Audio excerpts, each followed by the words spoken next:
आज पहली बार दो हाथ कर रही है सीआईडी की टीम और उनके नन्हे मुन्ने मित्रों की टीम, जो कि वो बच्चे हैं जिनकी परवरिश किसी घर में नहीं बल्कि अनाथालय में हुई है। तो चलिए सीधे ले चलते हैं आपको मैच के आंखों देखे हाल की ओर। बॉल यहाँ है सीआईडी के घातक गेंदबाज देखना एसीपी अंकल, अब मैं आपकी इस बॉल पे सीधा चौका मारूंगा। अच्छा, बैट्समैन की गेंदबाज को मैं चुनौती। इतना खराब बॉलर भी नहीं हूँ, समझे? देखना तुम्हें आउट कर देता हूँ क्या नहीं। ऑल द बेस्ट बेटा। Thank you sir. गेंदबाज यहाँ अपनी फील्ड प्लेसमेंट चेक करते हुए।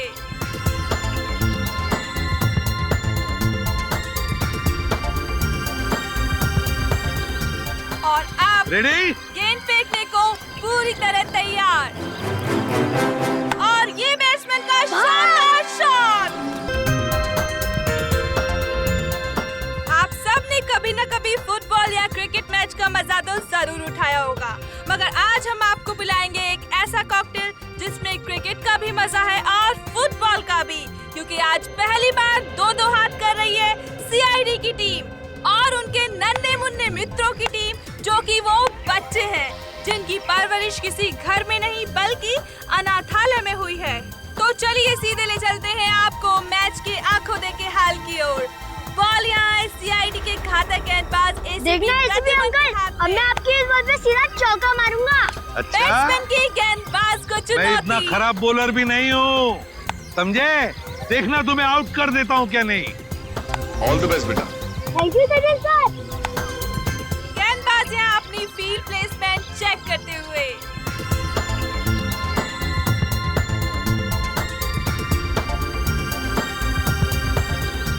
और अब रेडी? गेंद फेंकने को पूरी तरह तैयार और ये बैट्समैन का शानदार shot.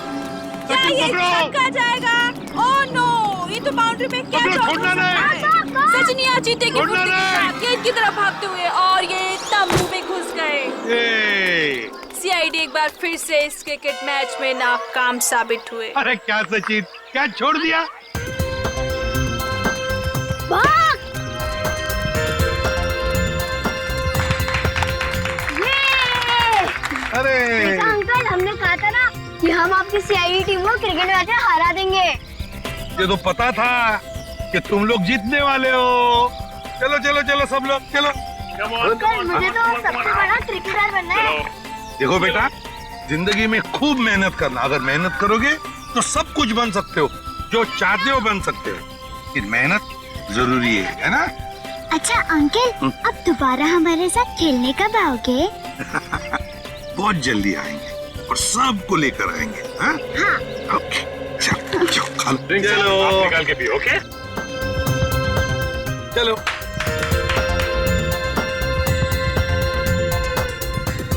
Shreya, Shreya lunch time, सबको ले आओ। ओके बच्चों, चलो लंच ब्रेक, खाना खा लेते हैं। मैं जा रही हूँ। मैं भी आता हूँ। अरे रुको, अकेले मत जाना, मैं आ रही हूँ। सॉरी। रोना नहीं। देखो, ये देखो, टीटी मर गई। देखो। गुड गर्ल, बहादुर बच्ची। जाओ इशिता, इसे लेकर जाओ, मैं तारा और चिंटू को लेकर आती हूँ। जाओ तारा, चिंटू, तारा, चिंटू। हाँ चले गए। चिंटू प्लीज बाहर आ जाओ। तारा,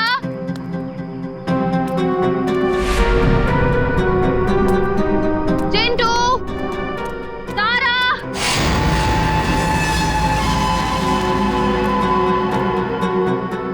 चलो यार, भूख लग रही है। तारा, देखो एसीपी सर बहुत डांटेंगे। चिंटू,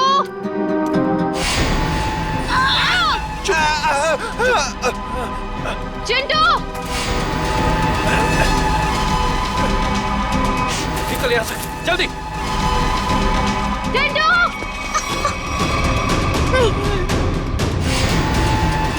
ए, रुक।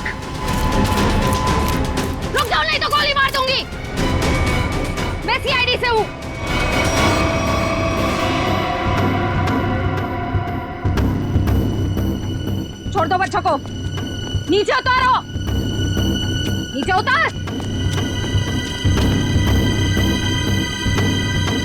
छोड़ दे।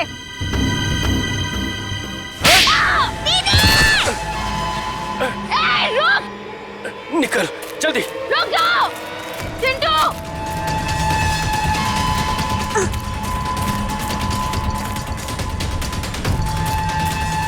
बचाओ दीदी, बचाओ, बचाओ, चुप। बचाओ दीदी, बचाओ दीदी। छोड़ दो बच्चों को, नहीं तो मैं तुम दोनों को नहीं छोड़ूंगी। रास्ता छोड़ हमारा। उतारो नीचे। तारा चिंटू भागो यहाँ से। हम आपको अकेले छोड़कर नहीं भागेंगे। भागो यहाँ से। हम आपको छोड़कर नहीं जाएंगे।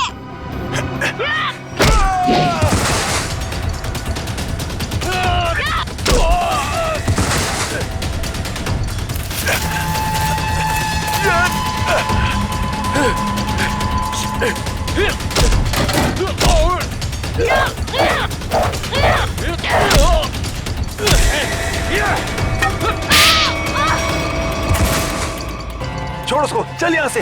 हाँ चल निकल, जल्दी जल्दी कर।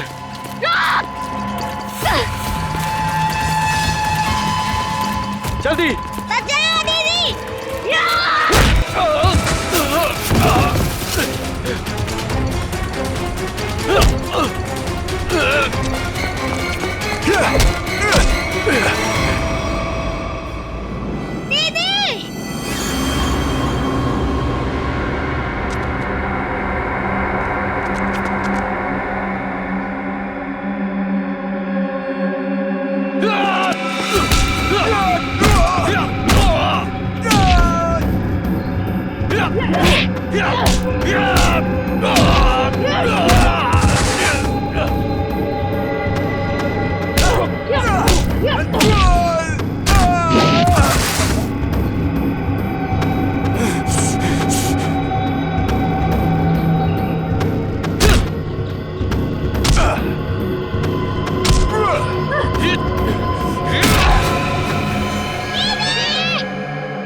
Bye bye bye.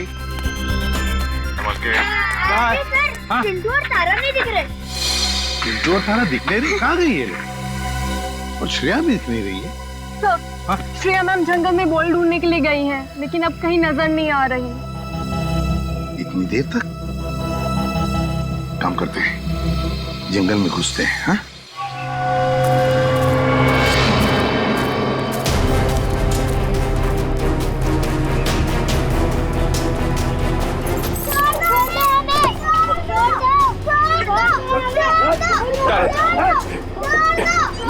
चल जल्दी।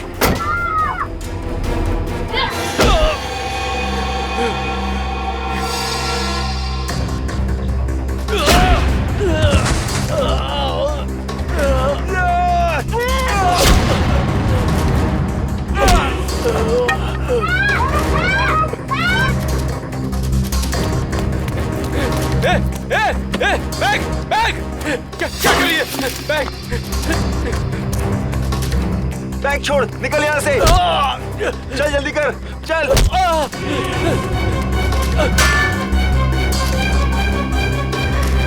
जल्दी चल, चल।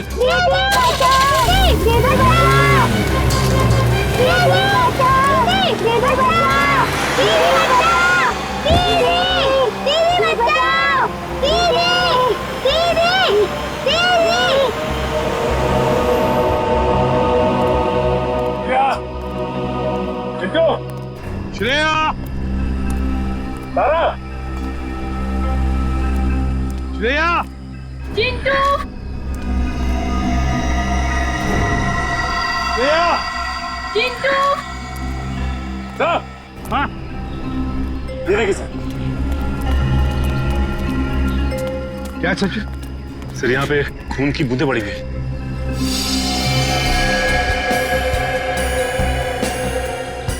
सर कहीं श्रेया मैम को कुछ हो तो नहीं गया?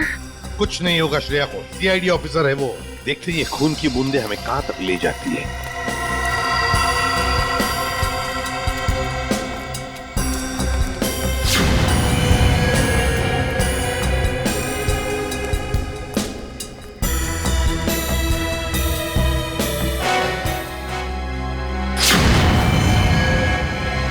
सर वो रही श्रेया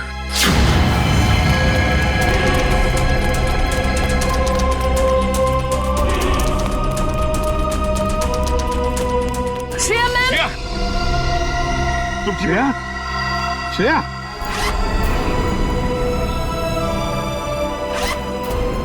श्रेया श्रेया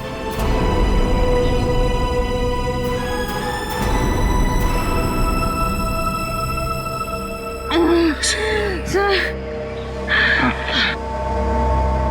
क्या हुआ? किसने किया ये? क्या हुआ? ब्रीफकेस। ब्रीफकेस? हाँ सर, कौन सी ब्रीफकेस? वो ब्रीफकेस उधर। सचिन देखो जरा, जाओ।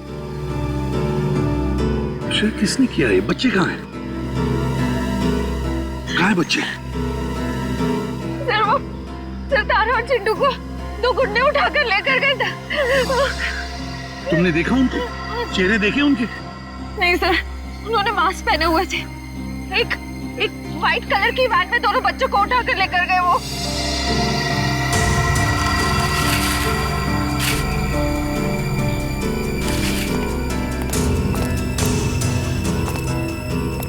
अच्छा वैन का नंबर तो देखा है? नहीं सर, नंबर प्लेट नहीं थी, मगर राइट साइड की टेल लाइट टूटी हुई थी सर। रेड रंग की van, right side tail light टूटी हुई थी ना। इशिता जल्दी से सारे चेक नाइट टोल नाकों पर फोन करो और इस गाड़ी के बारे में बताओ, सब कुछ डिटेल में बताओ जल्दी। हाँ सर मैं दोनों बच्चों को बचा नहीं पाई।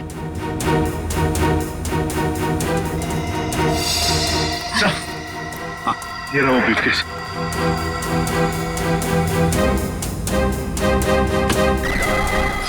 My God!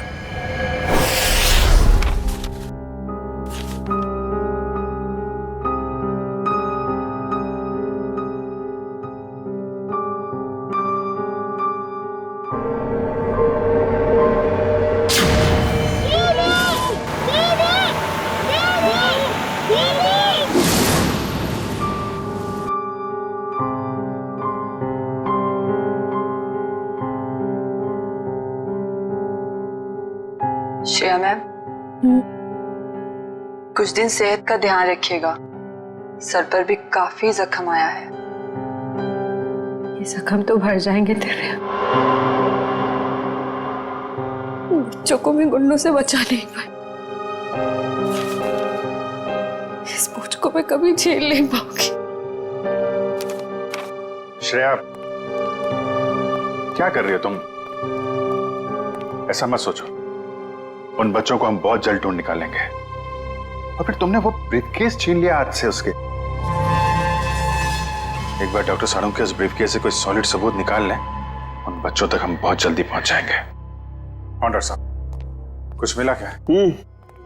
किसी औरत का हाथ है, हाथ पर मेहंदी लगी हुई है और नाखूनों पर नेल पॉलिश है। डॉक्टर साहब ये सब हमें पहले से पता है, कोई खास डिस्कवरी हो तो बताइए। हाँ है ना, लगता है इस औरत ने हाल फिलहाल में ही मेहंदी लगाई है, क्योंकि मेहंदी का रंग बहुत गाढ़ा है।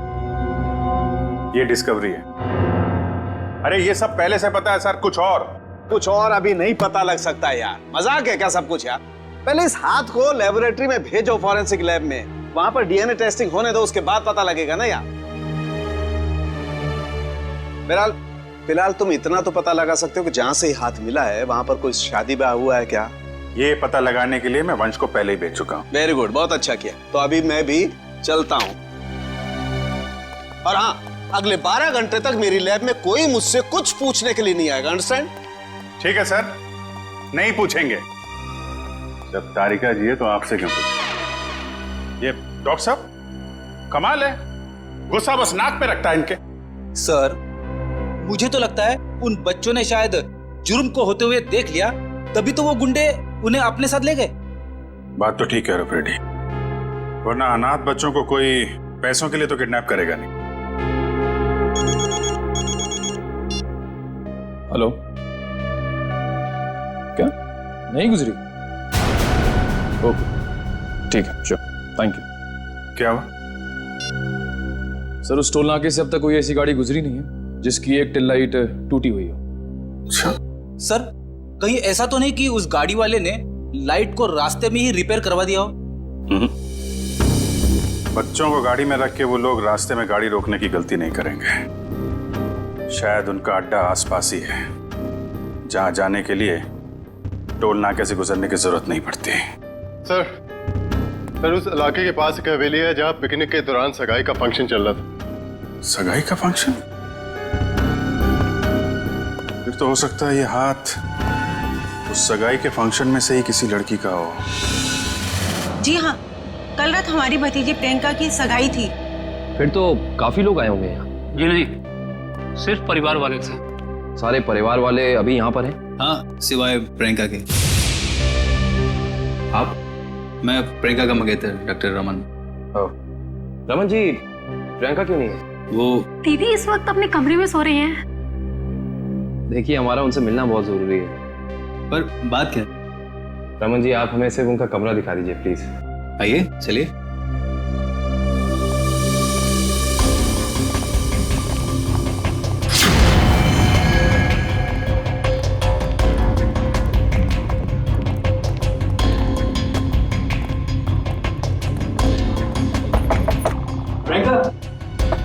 प्रियंका, उठो। प्रियंका, एक काम भाई, इस कमरे की डुप्लीकेट चाबी लेकर आइए। प्रियंका रोज इतनी देर तक सोती है? दोपहर का 1 बज रहा है। नहीं, वैसे तो जल्दी उठ जाती है। शायद सगाई की थकावट होगी इसलिए नहीं उठी है वो।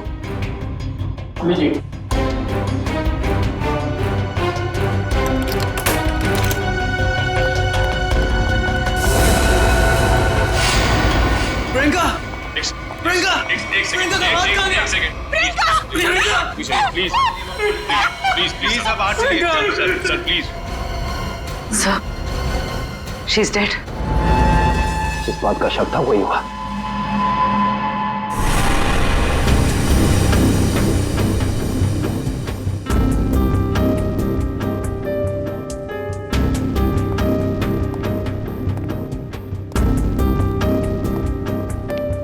सर, खून सिर्फ इस बेड पर है, कमरे में और कहीं नहीं।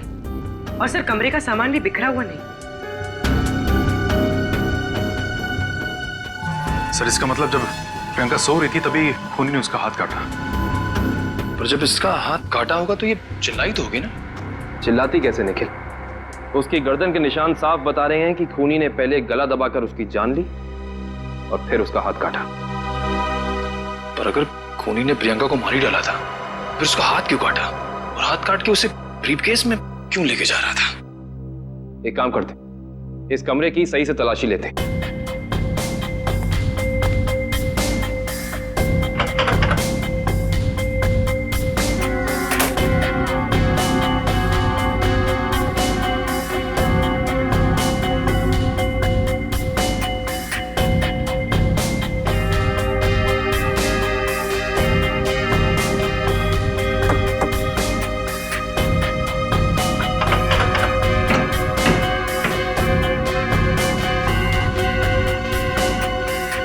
कमाल है, सारी खिड़कियां बंद हैं, दरवाजा बंद है, तो खूनी इस कमरे में आया कहां से? और कोई खुफिया रास्ता भी नहीं है यहाँ पर। बाथरूम की खिड़की इतनी छोटी है कि कोई इंसान उसमें से अंदर आ ही नहीं सकता। इसका मतलब खूनी जो कोई भी है वो अंदर का ही है। वो चुपचाप दबे पांव कमरे में आया, खून किया, फिर आराम से चला गया। आज ही मैंने उसे अपने क्लिनिक से कई बार फोन किया, उसने फोन पिक नहीं किया। मुझे उसी समय समझ आना चाहिए था। नियति को कौन बदल सकता है? किसी का खून होना नियति की बात नहीं, बल्कि जुर्म होता है। अब ये बताइए कि इस कमरे में सगाई के बाद प्रियंका से मिलने कौन कौन आया था?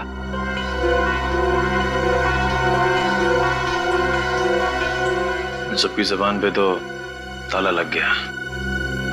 इस ताले को खोलने का तरीका है हमारे पास। इस कमरे के बाहर जो सीसीटीवी कैमरा लगा है उसकी फुटेज हमें बताएगी कि इस कमरे में कौन कौन आया और कौन कौन गया।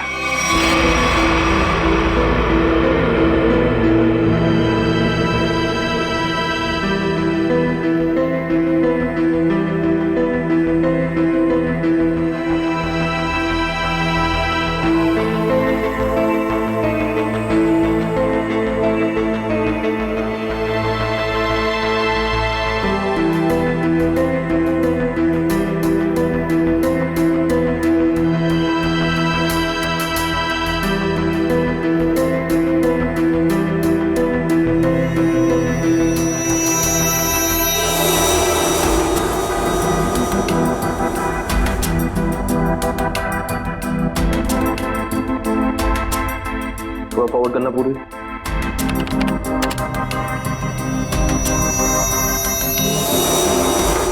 पॉज करना। ये आदमी प्रियंका के कमरे में बहुत सारा गिफ्ट लेके गया, लेकिन 1 मिनट में वापस आ गया। हाँ, निखिल एक काम करो, घर वालों को अंदर लेकर आओ। अब लोग प्लीज थोड़ा अंदर आइए।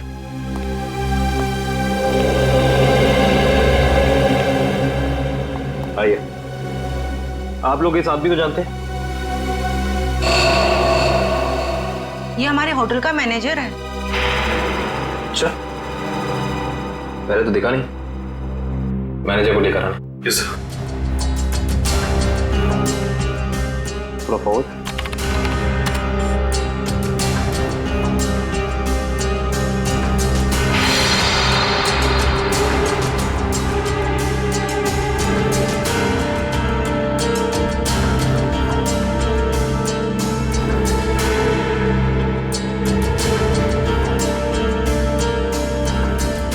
वो भी थोड़ा फॉरवर्ड कर।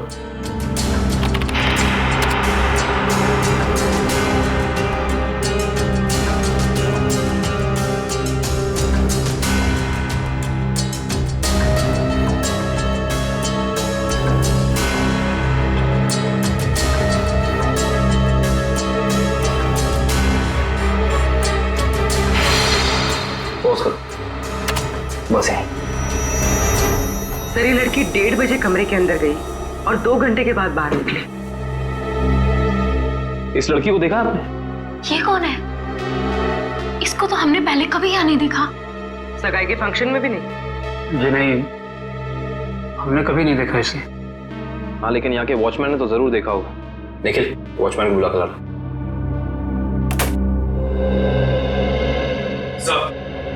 सब जगह देख लिया मगर मैनेजर कहीं मिला नहीं सर। मिला नहीं? सुबह तो यही था, शायद मार्केट गया होगा सब्जी लेने के लिए। कमाल है, पहली बार सुन रहा हूँ कि इतने बड़े होटल का मैनेजर बाहर सब्जी लेने जाता है। ये इस होटल के वॉचमैन, क्या नाम है? रिंकू। रिंकू जी, इस होटल के मैनेजर को तुमने यहाँ से बाहर जाते हुए देखा था? नहीं सर। इस लड़की को देखा था? हाँ सर, ये तो वही लड़की जो कल रात प्रियंका मैम से मिलने आई थी। क्या?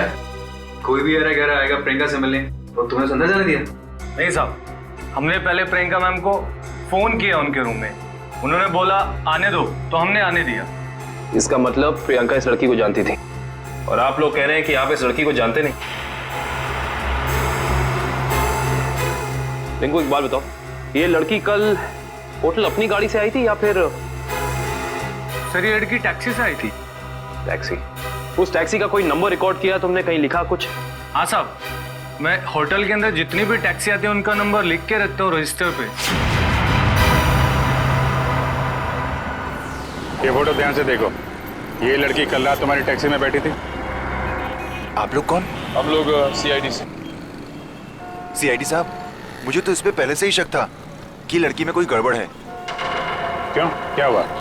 ये लड़की 1 बजे रात को अकेली हमारी टैक्सी में आके बैठ गई और कहने लगी मुझे कुंदन नगर हवेली पे छोड़ दो। अच्छा, फिर क्या मैंने उसे कह दिया कि वापसी के भी भाड़े देने पड़ेंगे। और वह तैयार हो गई? क्यों? मान तो गई, लेकिन हवेली पे जाने के बाद उसने कहा कि थोड़ी देर इंतजार करना पड़ेगा और 2 घंटे लगा दिए और 2 घंटे के बाद उधर से वो दौड़ती हुई चली आई और मुझे कहा कि चलो। मैंने पूछा कहाँ, तो बोली कलानगर म्यूजियम पे। कलानगर म्यूजियम? सर इतनी रात को तो ये म्यूजियम बंद रहता है ना? हाँ सर, मैंने यही उनसे पूछा पर उन्होंने कहा तुम अपने काम से काम रखो। काम से काम तो अब सीआईडी रखेगी। कलानगर म्यूजियम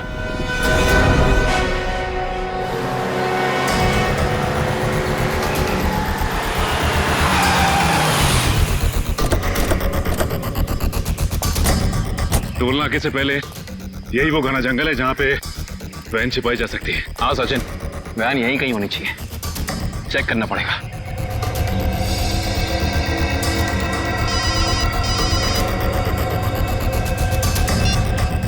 कितनी बार कहा है तुम लोगों को कि कोई गलती नहीं होनी चाहिए, मगर तुम सब लोग निकम्मे हो, निकम्मे। बॉस, हमारी तरफ से तो सब सही जा रहा था, पता नहीं ये बच्चे अचानक कहां से आ गए। हमें कुछ समझ में नहीं आया, इसलिए हम बच्चों को उठाकर हमारे साथ में ले आए। तो मुझसे क्या चाहते हो? उन बच्चों को अपनी पीठ पर बिठाकर घोड़ा घोड़ा खेलूं? एक काम करो, आग लगा दो उस वैन को। बच्चों के साथ ही ना रहेगा बांस, ना बजेगी बांसुरी। क्या बच्चों को जला दूं? सुना नहीं मैंने क्या कहा? हाँ बॉस। एक से बढ़कर एक बेवकूफ पाल रखे हैं मैंने। चिंटू, हमें कुछ करना आएगा, वरना पता नहीं ये बुरे अंकल हमारे साथ क्या करेंगे। इस आदमी के सीने में दिल है या पत्थर? कितनी आसानी से कह दिया कि बच्चों को जला दे। अरे तो हम कौन से महात्मा हैं? बॉस ने कहा है तो कर देते ना। चल ठीक है।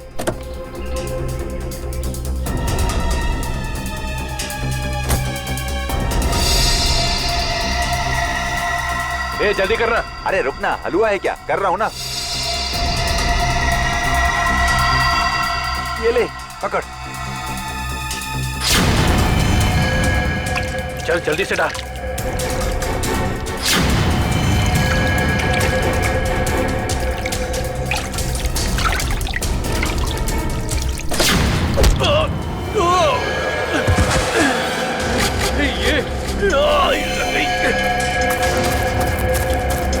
अरे भाई, अरे बच्चे चल उस तरफ भागे, चल।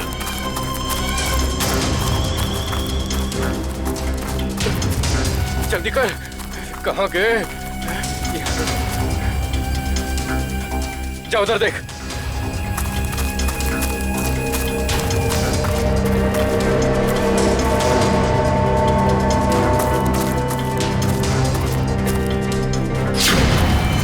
अरे वो देख, वो रहे, पकड़, चल चल चल जल्दी।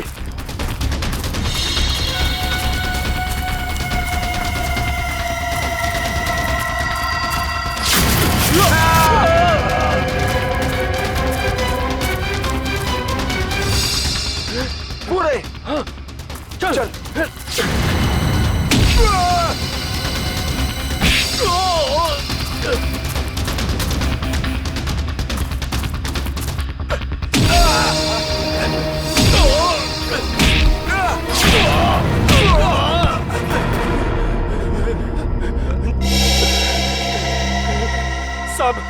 साहब, हमने जो कुछ भी किया पैसे के लिए किया साहब। हम असली गुनहगार नहीं है साहब, वो बच्चों ने हमारा चेहरा देख लिया था।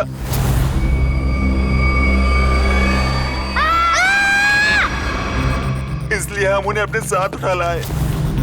कौन है असली गुनहगार? बोल, नाम बता उसका। हमने उसका चेहरा नहीं देखा साहब, क्योंकि वो गाड़ी में आया था और पैसे देके चला गया साहब। गाड़ी में आया था तो उसका गाड़ी नंबर, मोबाइल नंबर, घर का नंबर कुछ तो याद होगा। साहब उसका मोबाइल नंबर है मेरे पास। देखो, जल्दी कर। देता हूँ साहब, ये वाला सर। है कौन ये मिस्टर एक्स? सर इस म्यूजियम में पहले आप आ चुके हैं? हाँ, एक बार आया दया के साथ। तो वैसे मुझे भी म्यूजियम में आके एंटीक चीजें देखना काफी पसंद है सर। फिलहाल हमें तो ये पता करना है कि वो लड़की इस म्यूजियम में क्या करने आई थी। सॉरी, एक मिनट। सॉरी बोला ना, गलती से धक्का लग गया। एक मिनट। जो गुनाह आपने किया है उसके लिए सॉरी कुछ भी नहीं है। क्या? एक मामूली सा धक्का लगने को आप गुनाह का नाम देंगे? उसे नहीं, लेकिन खून करना तो एक गुनाह है। क्यों किया प्रियंका का खून? क्या उनका खून हो गया? ये नहीं हो सकता। बंद करो ये मगरमच्छ के आंसू। जो पूछा उसका जवाब दो। मैंने किसी को नहीं मारा, मैं तो सिर्फ वहां उनकी मदद करने गई थी। रात को 1:30 बजे ऐसी कौन सी मदद चाहिए थी प्रियंका जी को? उनको लग रहा था कि उनकी जान को खतरा है, इसलिए उन्होंने मुझे वहां बुलाया था।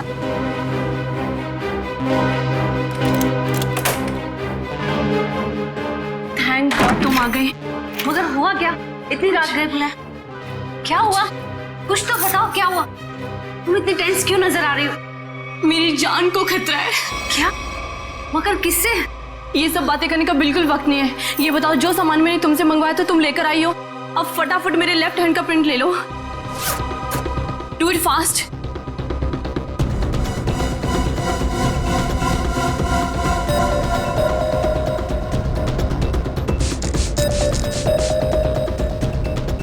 अपना लेफ्ट हैंड यहाँ रखो।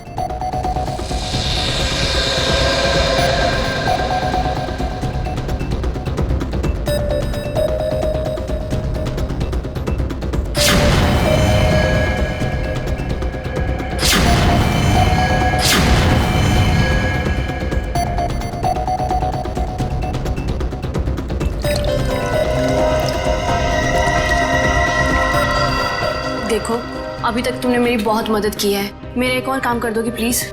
काला नगर के म्यूजियम में जाके ये हैंडप्रिंट और अंगूठी मिस्टर सुमेश को जाकर दे देना प्लीज। पर ये सब क्यों? ये सब मैं तुम्हें अभी नहीं बता सकती। तुम अभी जाकर म्यूजियम में मिस्टर सुमेश को मिलोगी। जी राजकुमारी जी। और सुनो, काम हो जाने के बाद ये अंगूठी मेरे सिवाय किसी को मत देना। अगर मुझे कुछ हो जाए तब भी नहीं, ओके?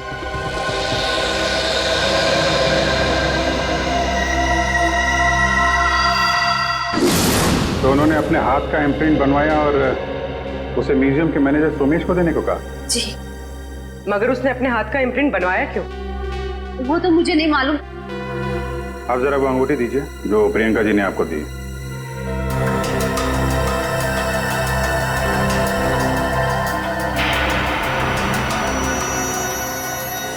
ये तो काफी अनमोल लगती है।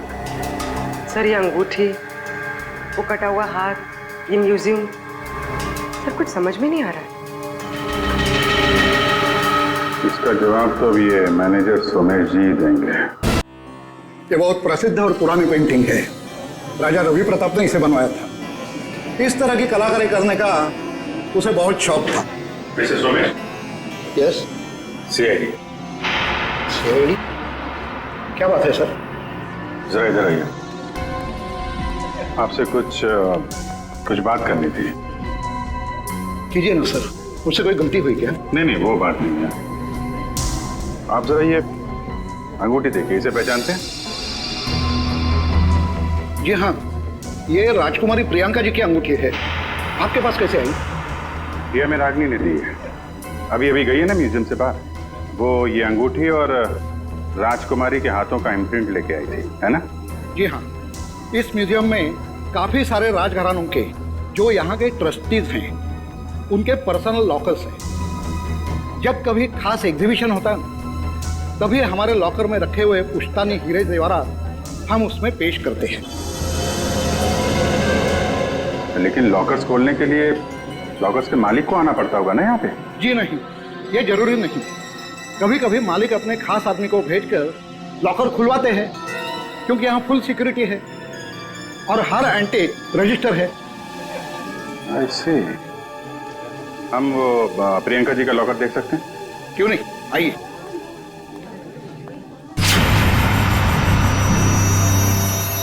ये रहा उनका खास लॉकर। प्रियंका जी के हाथ का इम्प्रिंट इसका पासपोर्ट था। सर, इसलिए प्रियंका का हाथ?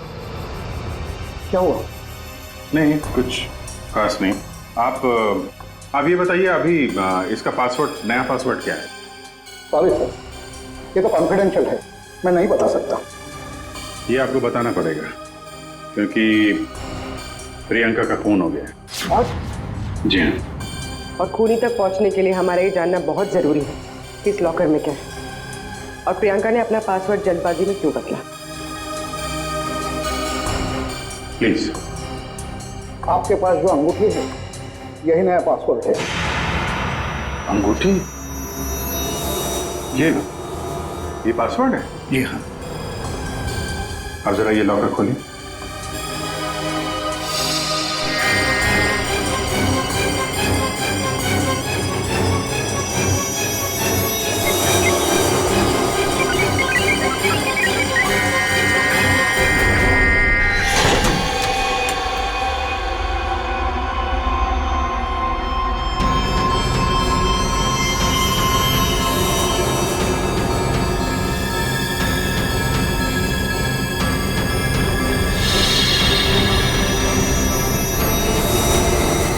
इतने सारे जेवर?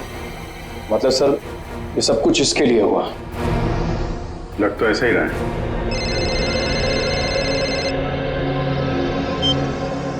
हाँ बताओ। गुंडों के पास से जो नंबर मिला था वो कुंदनपुर के होटल के मैनेजर का है। Very good very good. नहीं मिलते हैं उससे मिलते हैं।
चलो अच्छा हुआ घर पे पहुंच गया।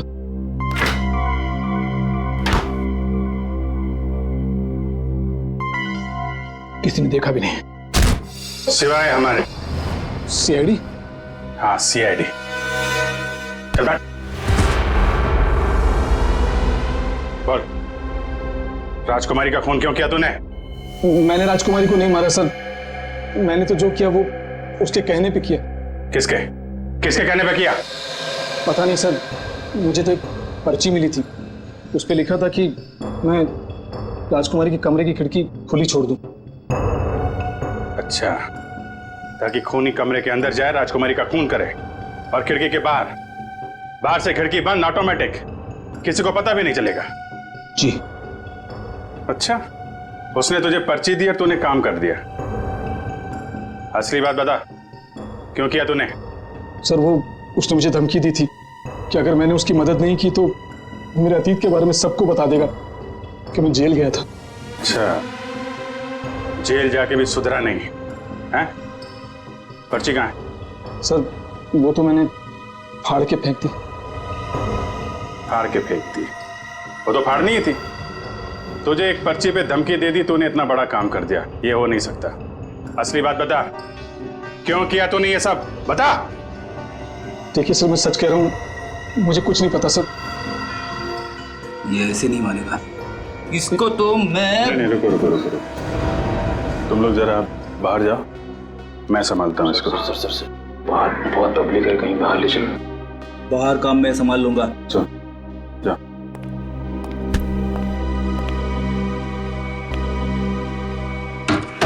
देख ये क्या कर रहा है? देख रहा, हमें मालूम ही है तूने किसी के कहने पे किया है, और वो कौन है वो तो हम पता लगा ही लेंगे। इसलिए तेरा जिंदा रहना कुछ जरूरी नहीं है। तो ऊपर चला जाएगा तो धरती से एक पापी कम हो जाएगा। बोल क्या करना है, बताते हैं? मुझे नहीं पता मुझे। बता दो।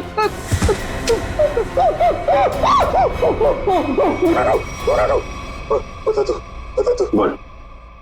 मुझे 10 लाख रुपए दिए थे उसने। 10 लाख रुपए?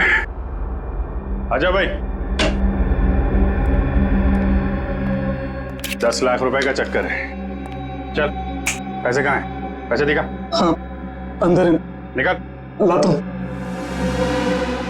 सर, नुस्खा काम आ गया।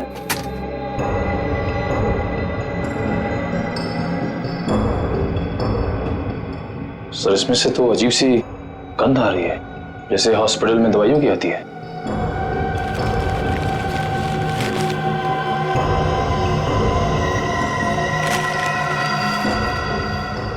मुल्क में से नहीं है,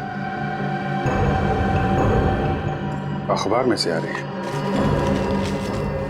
एक मिनट सर, सर इस पे कुछ नंबर लिखा हुआ है। 82184। तो घर का एड्रेस लिखा है। दवाई की स्मेल और ये घर का एड्रेस। अब समझ में आया वो पर्ची दी किसने थी। कितनी बार उसे समझाया कि हमारा अभी मिलना ठीक नहीं है, लेकिन फिर भी पता नहीं वो क्यों मुझसे मिलना चाहता है। This better be important. Yes, it is important. मेरा तुमसे मिलना बहुत जरूरी, क्योंकि मुझे मेरा पैसा चाहिए अभी। कैसा पैसा? पैसा कैसा होता है अब ये भी तुम्हें समझाना पड़ेगा। जब प्लान ही फेल हो गया तो पैसे का तो सवाल ही नहीं उठता। तुम्हारी गलतियों का खामियाजा मैं क्यों भुगतूं? प्रियंका से शादी करने के बाद वो वैसे भी करोड़पति बनने वाला था, और तुमने मुझे गलत राह पे चलाया, और इसकी सजा तुम्हें भुगतनी होगी। देखो, मैं तुम्हारा दुख समझ सकता हूं, लेकिन जब लॉटरी लगी नहीं तो इनाम बांटने का सवाल कहां से उठता है? लॉटरी तो लगी है, सीआईडी वाली।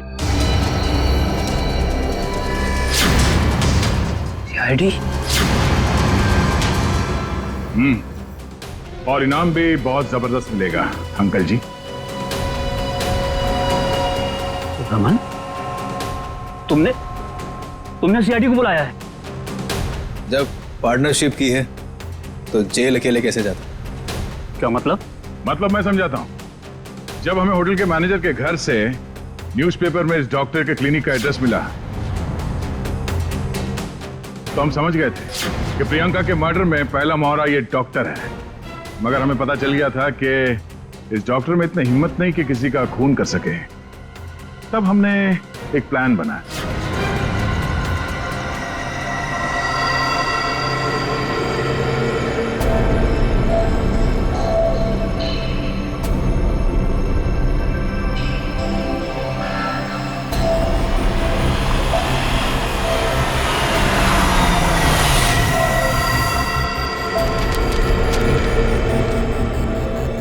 तुम्हारा भांडा फूट चुका है।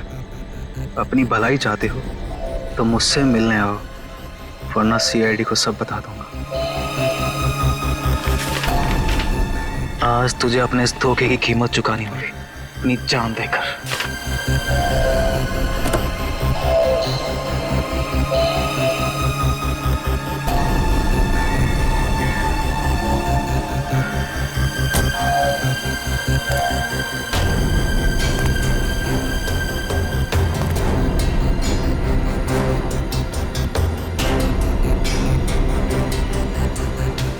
कहाँ हो तुम? अब चूहे की तरह बिल में छिपके क्या बैठ गए हो? लो, मैं आ गया। क्या हुआ? डर गए क्या? अब डरने की बारी तुम्हारी है।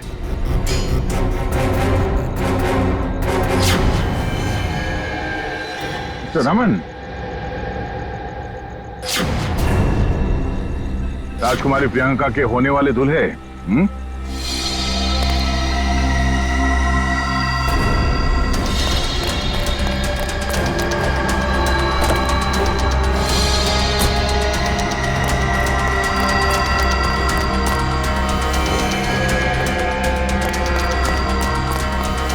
बहुत बड़ा धक्का लगा। हम यहाँ पे देखते हैं।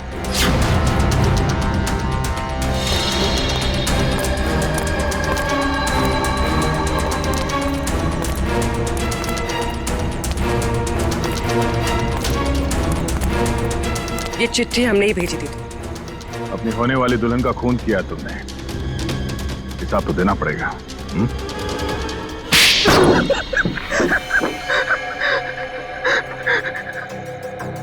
ठीक कह रहे आप लोग, हमने ये सब प्रियंका की दौलत पाने के लिए किया था। हाँ, और अब फटाफट अपने पार्टनर का नाम बता दे जिसके साथ मिलके तूने ये पूरी खिचड़ी पकाई है। चलो अब फांसी के फंदे के लिए तैयार हो जाओ। अरे इसके पहले मैं तुम लोग को ऊपर पहुंचा दूंगा।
अरे अंकल जी, जेल यहाँ से बहुत दूर है, उम्र भी हो गई है, भाग नहीं पाएंगे।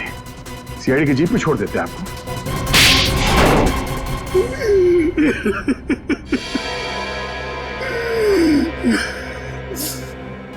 कहने को तो प्रियंका मेरी भतीजी थी, लेकिन भाई साहब की मौत के बाद मैंने ही प्रियंका को पाल पोस कर बड़ा किया, एक बाप का फर्ज निभाया। लेकिन बदले में मुझे क्या मिला? भाई साहब ने अपनी सारी प्रॉपर्टी प्रियंका और उसके होने वाले पति के नाम कर दी थी। इसलिए प्रियंका की होने वाली पति को भी तुमने अपने प्लान में शामिल कर लिया। हाँ, रमन बेवकूफ निकला, वो मेरी बातों में आ गया। पर्दे के पीछे रहकर मैंने सारे गुनाह इसी से करवाए, गुंडों को पैसे देने से लेकर खिड़की खुले रखने और हाथ काटने तक। मगर प्रियंका को भनक लग गई थी कि उसकी जान को खतरा है, इसीलिए उसने अपना पासवर्ड चेंज कर लिया और तुम लोगों के प्लान पे पानी फेर दिया। क्यों? हमें पता भी नहीं था कि उसने मेरी और अंकल की बातें फोन पे सुन ली है। सर, काश प्रियंका ने हमारी मदद ली होती तो उसकी जान बच जाती। वो आई थी मेरे पास ये बताने के लिए कि रमन उसकी जान लेना चाहता है, लेकिन उसे क्या पता था कि इस जुर्म का असली सूत्रधार कौन है। एक बार भी शर्म नहीं आई तुम्हें? अपने स्वार्थ के लिए अपनी भतीजी की जिंदगी उजाड़ दी तुमने। तुम जैसे लोगों के लिए तो फांसी भी कम है।